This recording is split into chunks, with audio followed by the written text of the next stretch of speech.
Hello, everyone. Welcome to Sounds from the Studio, brought to you by Contemporary Craft. Contemporary Craft fosters the use of traditional craft materials such as ceramic, fiber, glass, metal, and wood to make art. Our community honors the history and heritage of craft while showcasing modern, exploratory work. And since our organization is located in Pittsburgh, PA, we decided to bring some of the stories of our exhibiting and studio artists to a broader audience by way of this podcast. I'm Rachel, the Executive Director at Contemporary Craft. And I'm Kahmeela, podcaster and art enthusiast. We are your hosts for this journey, and there are many ways to keep up with us. You can go to the Facebook page and like it, Contemporary Craft, on Twitter at SCCPGH, Instagram at SCCPGH, or just go to contemporarycraft.org. You can find us wherever you get your podcasts. We just ask that you please follow, rate, and review, and also share alike. Hi, everyone. On the last episode, we talked with artist Matt Lambert from our two-person exhibition Self. Today, we're going to be talking with Erika Diamond, the other artist from this exhibition. If you're just hearing about it for the first time, the Self exhibition explores ideas related to societal expectations of gender, identity, and sexuality. The artwork will be in our gallery until August 19th, and we have a continuing series of programs to accompany the exhibition.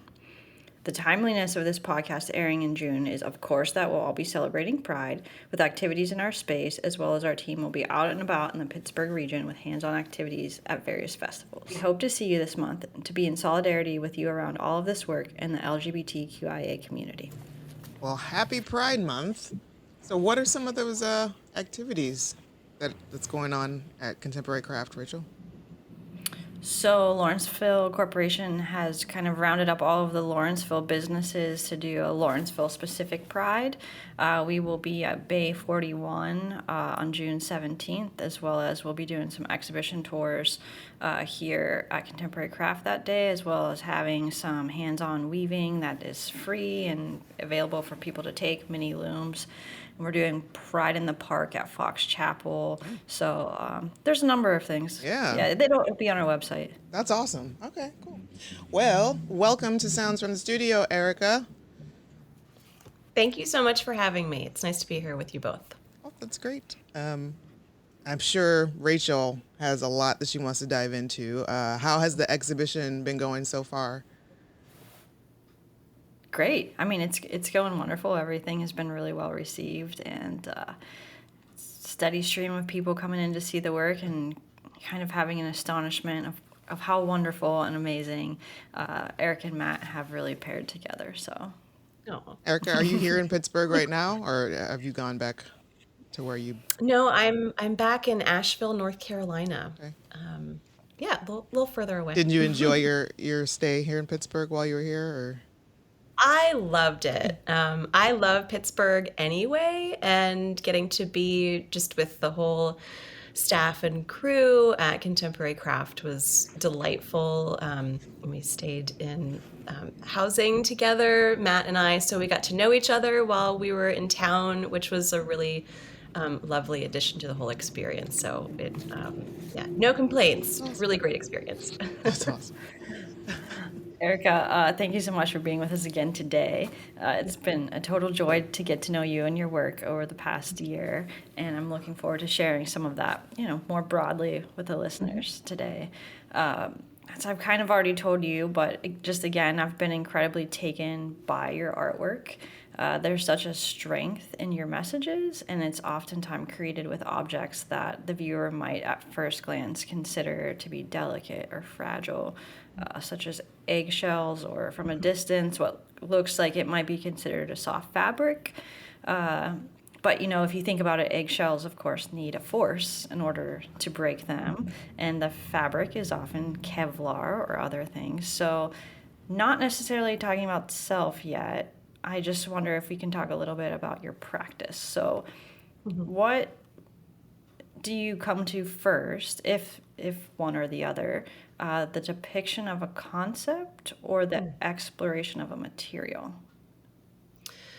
It kind of depends, but I would say that my process is generally guided by a material exploration. So, for instance, a lot of the two materials that I'm really using more heavily in this exhibition are going to be the Bulletproof Kevlar material. and the mirrored vinyl. And so I'm typically drawn to a material because it, to me, represents skin in some way, and talks about it in different ways. So for the Kevlar, I was yes, drawn to it conceptually because it is this very protective fiber. But then kind of learning about what it can do, what its weaknesses are, and its own vulnerabilities. I'm also drawn to materials that are kind of disarming in their own way, ironically, maybe. So Kevlar is also, depending on the fiber, or the weave of it or the way that it's made, can be really shiny. So I like that. I like using things like shine, or like, ooh, it's eggshells, or ooh, it's, it's mirror, but it's soft. Like, to kind of get the viewer to get invested right away and sort of interested, and then to be able to learn more and then go, oh, there's something going on here. There's more to it than just the material. I had no idea Kevlar was a fabric. Yeah, so Kevlar is used very typically in bulletproof vests, but more, not necessarily for the everyday person, for, police or military. And so you can get it pretty easily. You can order it online, not typically through a fabric store, but through other manufacturers that might work, with like tire manufacturers, or provide fabric for a company that might make more like military clothing. Huh. So it's definitely available out there. It's expensive though. I would imagine. So Erika, you're talking about the Kevlar. I guess if we transition a little bit into then the work specifically that is in our gallery that is made from Kevlar, it's a series of vests. I think it's imminent peril, specifically the queer community. So can you share what exactly is that body of work? Yeah.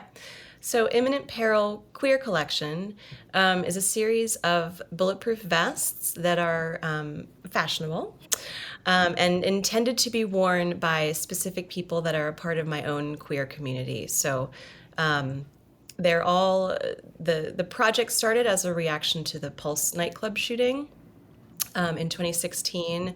And other kind of like bubbling violence toward queer people that also was pretty obviously happening in 2016. So rather than kind of make one queer vest to just sort of be the example of like, how do you make a queer vest? What does that even mean? Like, there's no one way to look queer, and so that led me to the path of really making it about specific people that are, part of my community. So I invited, I send an invitation and say, I'd like to make a protective, fashionable vest for you to wear. Could you fill out this questionnaire? And it's questions about like your personal style, a little bit about, your personal history or heritage, what makes you feel safe. And then the other part is to ask for their measurements, which is also kind of an intimate question. So they're tailor-made for very specific people, with the intention of, protecting them. And not that I think it's the fashion industry's job to do that, or an artist's job to do that. Seems like at this point, if you don't, who will? Yeah, that is the point. That is the point. Just, I guess, yeah, we have to protect our own communities. You pretty much nailed it. I'm like sitting here looking at your collection here, and it's dawning, and just letting it wash over me as to what it is that you are doing. And I'm like close to tears just thinking about the fact that, we are in a society as to where this is something that has to cross your mind, that crosses your mind. And it's not even just the queer community, it's also our children going to schools. Yeah. And It's interesting for me, also being a member of the queer community, that questionnaire, those two prompts of, what do you feel like good about wearing, or what do you feel fashionable about, or what is this, but then also how do you feel safe? Because something that we've talked a little bit about and through exhibition tours as well is this idea that like what you want to look like and what you want to feel like and represent is not always what you feel like you can wear and also feel safe. So it's interesting to me the combination of those two things within this work. Yeah, exactly. I mean, I think a lot of my work carries contradictions and is interested in that kind of space in between. And how can clothing serve, both? It serves a lot of functions. It's meant to protect us, but it's also meant to, it can tell a story. It tells a personal story. I mean, we make these decisions every day, how to signal who we are, but also, depending on what your identity is and what situation you're walking into, how much do you want to signal those parts of your identity?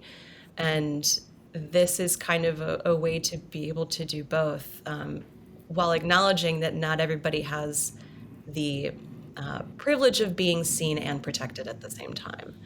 So um, it's meant to, kind of acknowledge the danger through the use of the material, but through the design, try to, uplift these individual people and who they are, and what they would, ideally be able to wear. And so it's a way to also celebrate, at the same time through fashion and beauty and joy and sparkle.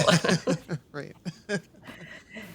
Yeah, it's interesting. So, if we can maybe just stay on for a second, the work that's currently in the gallery. The other series is a kind of a set of mirrored vinyl pieces. There's a quilt as well as a book bag that has some accompanying banned books, as well as a mirrored vinyl hoodie.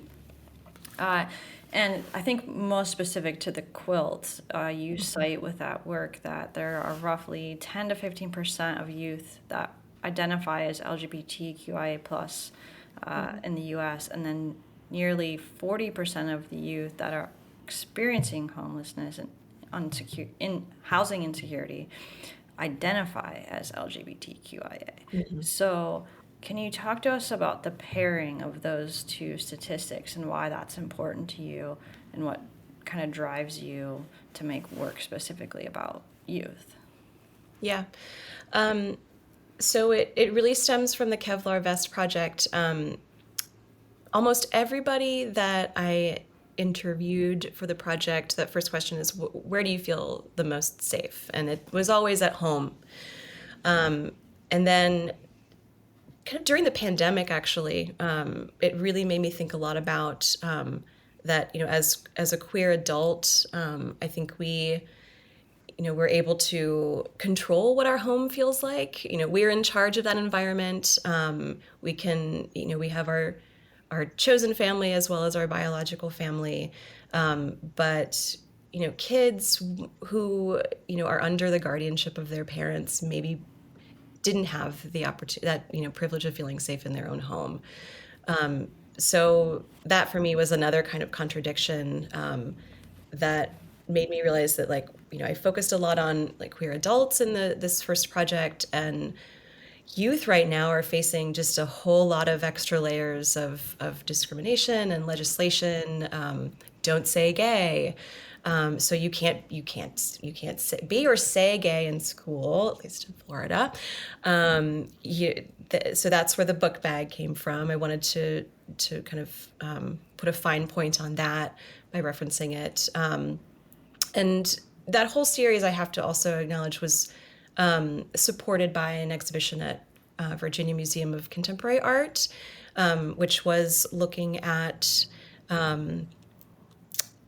the ways in which it was called Shelter. And so the idea that not even just a home, but how can textile objects provide shelter. And so they paired all of the artists that were participating with subject matter experts. So I ended up working with Stand Up for Kids, which is an organization in Virginia. So through that and through another subject matter expert who deals with, she's a clinical psychologist for gender diverse youth, I just received a lot of information about the kind of staggering statistics about the way that housing insecurity affects queer youth in particular. And it really has to do with kind of this pipeline of like, if you're more likely to get kicked out of the house at a young age if you are, exhibiting your queerness, or come out to your family. So that's just one way in which the statistics go up. And to talk about the blanket in particular, that is also meant very specifically to the back of so the front is mirrored vinyl, and I'll explain that in a second, but the back of it has a Joanne Fabrics Snuggle pronoun pride fabric. So they have this whole line of like pride fabrics, which is also really interesting to me. But they have like one fabric that's got all these pronouns on it. Not all of them, but she, he, and they. And through my research, I was told that like the single most life-saving thing that can occur to help a gender diverse child, help them, keep them from harming themselves, etc., is if their parents just use their pronouns. It's like the first and most important thing, and it's so simple. And I don't know how much people know that, like how much it really changes the equation. So that series is really meant to be a kind of a conduit for hearing these facts, learning about these things, sharing with people. And if I can go ahead and talk about the mirror fabric, I was drawn to that material because I was thinking about, through the Vest Project, it was more about visibility and safety while being visible. And I wanted to think about, like, sometimes invisibility is the best, or is a chosen tactic. I wouldn't say the best, I take that back. But, it does its own kind of harm. So, we're asking kids to not be seen as queer in school, not to, read certain books. So the mirrored vinyl to me was a way to kind of blend in through camouflage. You're just a reflection of your surroundings. And it's also kind of disarming. Again, I like to use that word, through its shininess. So, the viewer approaches this object and then they kind of see themselves, and there's maybe something comforting in that. They don't necessarily see, who the object represents. So for me, it's really digging into this contradiction of how queer youth have, like, we've never been more represented or visible in, like media, television, schools, but yet there's this backlash, so it's like we're telling our queer youth today, like, be proud, wear rainbows, but, also don't say that you're gay. Like, what? How are you supposed to function under that, Yeah, it's devastating for queer youth, and like it's a lot for them to hold and mantle. If I may, I would share an interesting kind of conversation that recently came up in the gallery as well. It was with an adult woman who shared with me that she was actually a child of two moms growing up. And so she was from a generation, probably, I would gather, probably even older than my own, and kind of just, the difficulties of just what that experience was like, also having two moms. And we had a lot of conversation about, not only is this so impactful to children at the moment in terms of them and their identity and being queer and how they experience the world, but also just this idea of, if you can't say gay and you can't talk about queer identities, it is also stripping away the identity of families and what it means to be, even if you're a cis straight, child, what it means to grow up in the home of, a queer family, which really kind of hit me, of course, because I have a child, and I was like, wow, it's just, so your work is really just bringing out so many really rich conversations in the space, and for whatever it's worth, difficult, but at the same time, it's helping people find relation to one another. That is nice to hear, as I find myself in recent years, as my work is more political and personal, like, I wish I didn't have to make this work, and I feel like I'm merely documenting what we're living through. I'm merely reacting to that, and I wish that, we didn't need safety vests, and I wish that this topic would go away, or, but if it can, create a space for community and conversation and connection, then that's helpful to know. Yeah. I guess, that's maybe an interesting kind of transition into how did you start, or how did art become your chosen path? I think that, I've always been interested in objects. And so in that sense, I feel like, there's no way to kind of track the beginning. I loved always taking things apart and figuring out how they worked.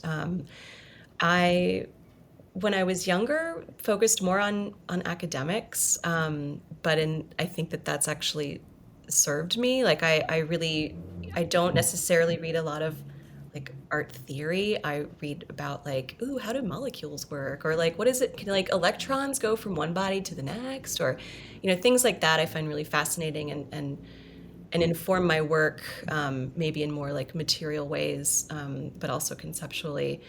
So I also, I was, for lack of a better word, like allowed to pursue the arts and go to art school. My parents were both ballet dancers. What were they going to say? Like, don't pursue your passion? Like, I don't think so. That's great. So it just, I went through like an academic trajectory to, through sculpture, and then found craft through textiles kind of later in life. But I've always been taking things apart and trying to figure out how to put them back together again, or kind of deconstruct, what they mean and what they can do. So, it's not like I was like, sewing garments out of the womb or anything like that. But, I think it, and there's a way that maybe a lot of artists kind of think and deconstruct, and that's always been there. Do you recall what your first exhibition was? Oh, that's a really great question. I'm like, what's on my CV right now? Well, when I left art school, I went to RISD for sculpture, and like everybody who graduated that year, I moved to New York City. This was in 2000, and I think the first time I was part of like a show outside of like an academic environment was this loft party in Brooklyn. And I made these weird little chocolate stomachs that I was like, you eat them. And like, so it was just like weird, but it was still like, it was about the body. It was about like participation. Like it's all, your work just never changes. I swear, I'm still thinking about the same things. And like, what's the inside and what's the outside? But yeah, super, not exactly appetizing, but. Do you think that if you hadn't gone the artist route, you would have gone into sciences?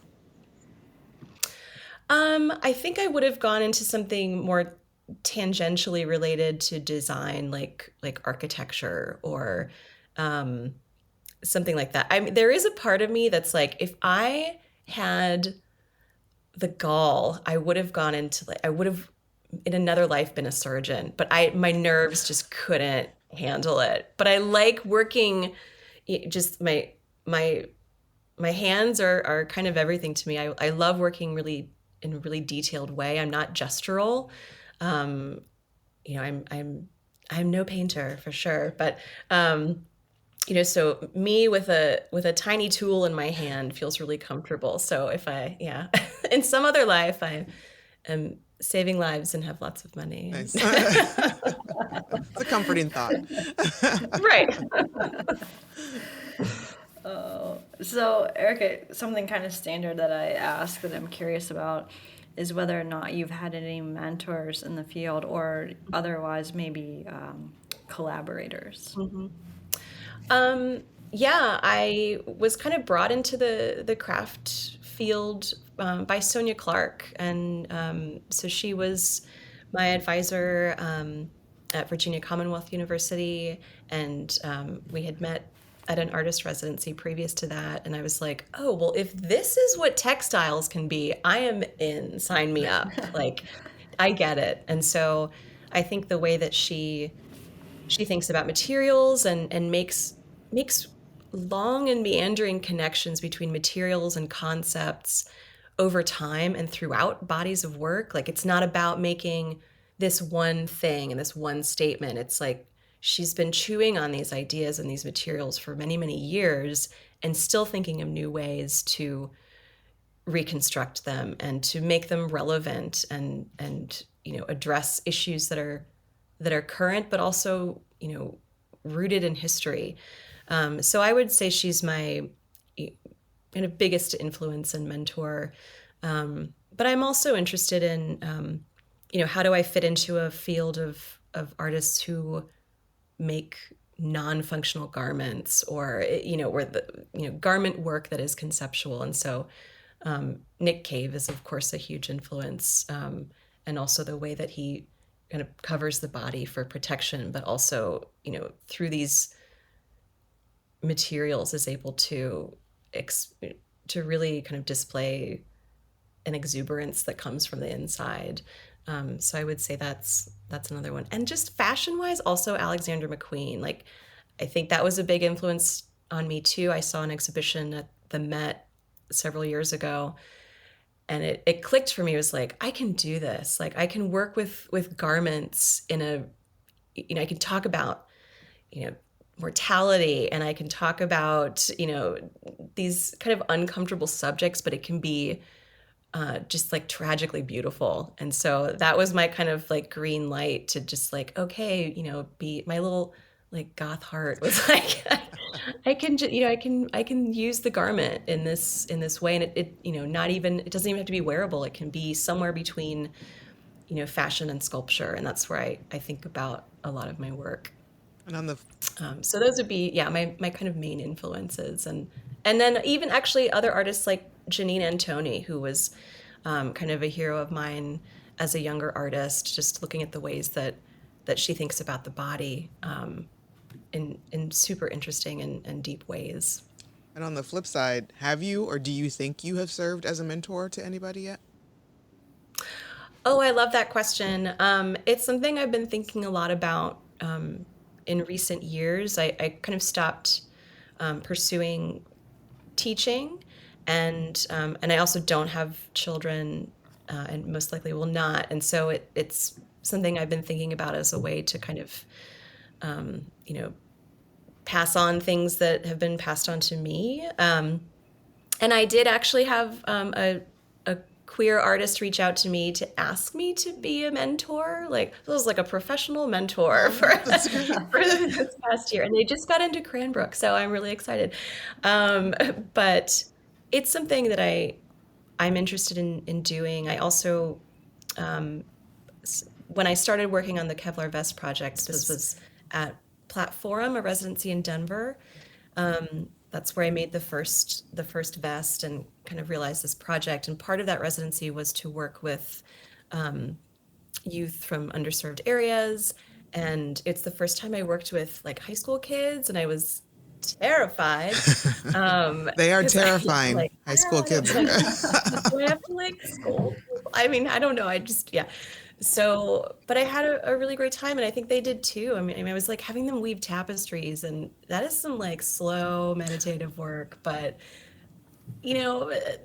I think it went pretty well. And I was like, oh, I also had some interns that were more connected to art, to the Platform residency, and they're the ones that I was really able to connect with. And most of them were queer identifying too, and just to kind of watch them soak up the experience and create community for each other, just to be able to be a part of that felt really good for me. And to, it was like, what do you need? Do you want to, learn about this? What can I do for you? Because you're already changing, the way I look at like our future. I'm like, I have hope. So I would say, yes, I'm interested in having that role of mentor moving forward. And I'm in a position where I feel comfortable enough and taken care of in my own life that, I'm in a position to do that now, and to help or do workshops as part of exhibitions, and particularly to be able to create spaces for queer youth to just be themselves. And they don't have to talk about being queer. They can just Be. weave something or sew something and just be together and like sit next to their romantic partner Right. and be comfortable. So that's become really important to me moving forward. Speaking of your tapestries, one of your works that kind of stood out to me was the emergency tapestries, and it's just kind of like in your description of them, you talk about how basically, the concept of how as Americans, we are also concerned about keeping our distance and our personal space and our personal boundaries, but then like to save somebody's life, you got to get all up in there. So I just think it's just a concept that is something that has never come to me before, and it's so ironic. And how did that come to, like, where did that thought process come from for you?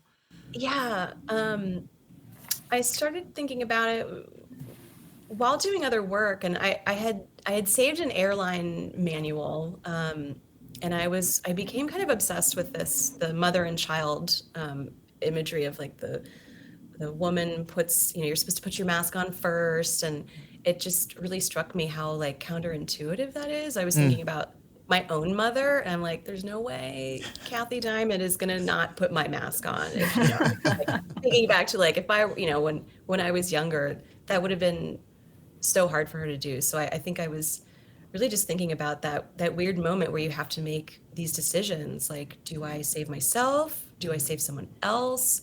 You know, in those moments of, life and death situations, that's what's kind of going through our mind, I imagine. Right.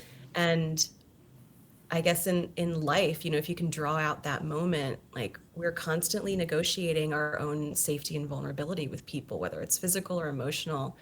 And I find it really complex, and and also sort of weird that we've been given choreography. There comes the dance influence of how to behave with our bodies, which is also another thing that I think resonates as a queer person. Like, what am I supposed to be doing with my body? What's appropriate? And I think the queer community kind of shakes that up a little bit by default anyway. But at the core, what's really interesting to me about particularly the CPR instructions is what you described, that kind of like, oh, I'm about to get all up in there. I got to do the finger sweep if you got something in your airways. Like, Right. what is that? It's like, looks so dirty, but Right. We're about mouth to mouth, like literally. yes. Like I don't know Yeah, your and it's name. like you're kissing somebody, Right. basically, and like probably in front of people, and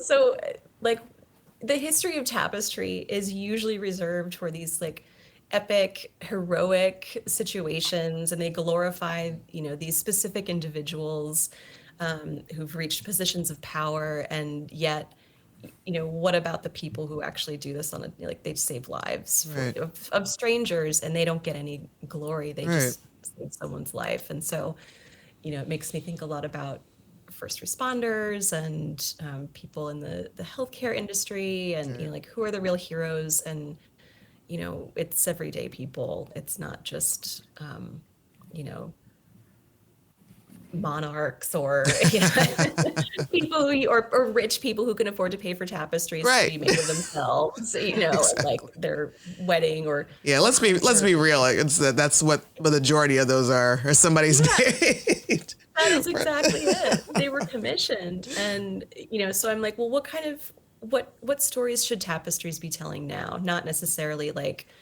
stories of war. How about the opposite? How about stories of people actually saving each other's lives? And in all of my work, I think that's what I'm interested in doing, whether it's through these tapestries that are about life-saving moments, or Kevlar, the potential for Kevlar to save someone's life, or you know, sharing statistics about queer youth is could potentially lead to somebody maybe doing the right thing and Right. doing protect trans kids. And that's what really drives my work in recent years for sure. Yeah, it seems to be the overarching theme in most of your work is save a life. Yeah, which, you know what, Right. that ain't a bad theme to go with. Erica, we've talked a lot about your art practice. Yeah. And there is a piece we haven't talked about that I would like. It's just something actually you and I have not even talked about, but Yeah. that I was very interested in. And I think, in a way, at least to me, it Hmm. kind of speaks to kind of the duality of your work is, of course, an artist, but you are also a curator.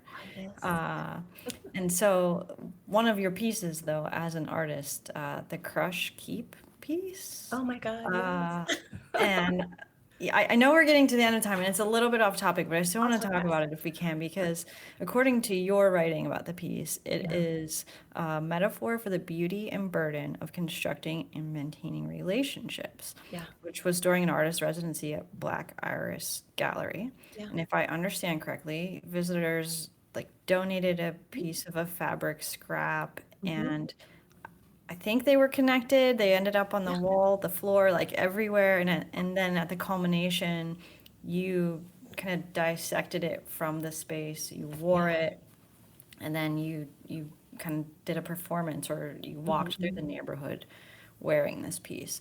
And Yeah. so I'm really curious about it because from both the perspective of an artist and a curator, I Mm. thought the investigation of constructing and maintaining relationships. Yeah. I'm just really, really curious about, did that piece impact you in either aspect of your life, and do you think it carries with you as Hmm. you create relationships? Thank you for bringing up that piece. It holds a special place in my heart. When I made that piece, and it was a big 50-pound dress, and I essentially wanted to like upholster the space. Like the gallery was like, you can do whatever you want. You can work in the space and you can have the whole thing and just, make something. I was like, thank you for the trust. Um, and so I was pretty nomadic at that time. I was about like a year out of grad school, and I just didn't really live anywhere. I was going from kind of one gig to the next, or staying with friends, or teaching for 3 months here or there. So I was just kind of moving and trying to figure out what to take and what to leave behind. And every time I moved somewhere, this carried on for like almost it was like another 5 or 6 years. As I moved from place to place, how do I stay connected to people? And so for me, it was like, oh, I'll use fabric. No. There is something nice about, like the way we keep, maybe like an old shirt or something from a relative, or a partner, a loved one, because there's something about textiles that I feel like really holds the memory of somebody. Like you can almost still smell them. So I just started collecting, and I had people, send me some things. And then I also, while I was in the space, anybody that came in, I would tell them about the project, and they would just, somebody gave me like a bolt of yellow fabric, and someone gave me like a tote bag. And most people gave old clothes that they just like kind of didn't have the heart to give away. And a couple of people were like, I really needed to let go of this clothing, but I just didn't feel right just kind of donating it to like a Goodwill. They wanted it to like be meaningful in some way. So um I did a dramatic performance on the final day where I kind of really like cut and pulled the fabric away from the space, and people were invited to come. You had to kind of walk across the dress to get to the back of the room too, to be able to sort of watch the performance. And so the performance was essentially just releasing myself from that space and that experience of making. And then I left the space and went to the Jefferson Hotel. Like you kind of usually have like an artist reception. So it's like kind of walking to my own reception. It's this grand old historical building with lots of its own old history. And as I was walking, I mean I knew it was like heavy, but it was heavier than I expected it to be. And I actually, through that performance, if you will, really felt that word burden. And it was kind of, that's why I write about it that way now, because I like literally felt it. And people also like watching along the way that followed me from the gallery, a couple times I kind of got caught like around a corner or something. And there was one person who was like, I'm going to help you now because you're stuck, and I was like, thank you. Of course, I was like in the moment, like, oh my God, thank you so much. And like, what does that mean? And, but I think because I was moving around and I had also left a relationship, it really was this kind of cathartic experience, that was then guided by the participants as well, so I was leaving behind some relationships, but I was gaining new ones. And that's what I feel like my life and most people's lives have probably been like. Right. And so that's another part that really, I think, connects to the rest of my work, is that without other people, the work doesn't really exist. There's no, that dress wouldn't exist. The vests would be, they wouldn't have people to connect to. I've done other work with casting handshakes. And so like just this idea of keeping each other alive, like that's what my practice doesn't really breathe without the breath of others. Like it doesn't exist without community. And that dress was kind of the largest piece that could represent that. And I did cut most of it off. I still have the part of it that would like reach the floor. So I was like, maybe I'll do it again sometime. And it would be like a whole other kind of, the regeneration of that idea in a different space. But yeah, that was a special piece for me. And just, yeah, a lot of donations, which also was really heartwarming too, that people wanted to be a part of the project and, and clothe me. I don't know, like there's a lot of metaphor in there too, Yeah, I mean, to be honest with you, I think the reason the piece just resonated with me so much is because of this exhibition right now, like the self exhibition, because through all of the conversation with you, with Matt, with the community, through the artist dialogues, just the programming we've done, I think I might dare to say, like, this has been one of the most meaningful projects of my career. And I'm just really sitting with that question. Like, what do I take with me from this? What do I leave behind as this happened? And when I'm like dreading August 19th when the show closes. But so to stumble upon that work of yours, especially because you are the other artist in this exhibition with Matt, was very like, we should talk about this sometime. So for another conversation, we should talk about it. But thank you for this pairing too. I mean, both Matt and I think initially were like, okay. I mean, and then, when we got into the space and I got to the physical space after Matt had been able to spend some time, and you already knew what to expect from me. So that, I was like, I will just see the work with, their work in the space. So, but it just made so much more sense to us as we started to kind of hear each other talk about the work and these really specific connections that can be made with it, even though we're working in such very different ways. And, but thinking too about even just like on the surface, the connection between textiles and jewelry and how they relate to the body, I think there's so much conversation there too. And the way that we think about the history of objects and who those objects are for and what was their original purpose and what can they do now? Things like that. It was just well done, Rachel. It was smart. Thank you. Thank you both for agreeing to kind of experiment with me, and I think it came together really nicely. So Yeah. That's great. thank you for the time today, Erika. I know we're gonna wrap up in a minute, but before I hand it over to Kahmeela for the closing question, just thank you so much gratitude for this whole experience. Thank you. Yes, thank you. Thanks so much for chatting with us, and also I am, teaching us so much about your work, and it's all very compelling, and it's given me a lot to think about. I'll be thinking about this for a while now. I think what is it? Keep. What was the Crush Keep? that alone, like I'm just like, oh my God, there's so many different things to buy. Like, so much to this. Okay. But that's not what I'm here for right now. Now, related. yes, it's all related. Our music question is where we are now. And hopefully Rachel prepped you like beforehand. So give me, thank goodness. yes, give us 3 songs that you would use to describe your work. Okay.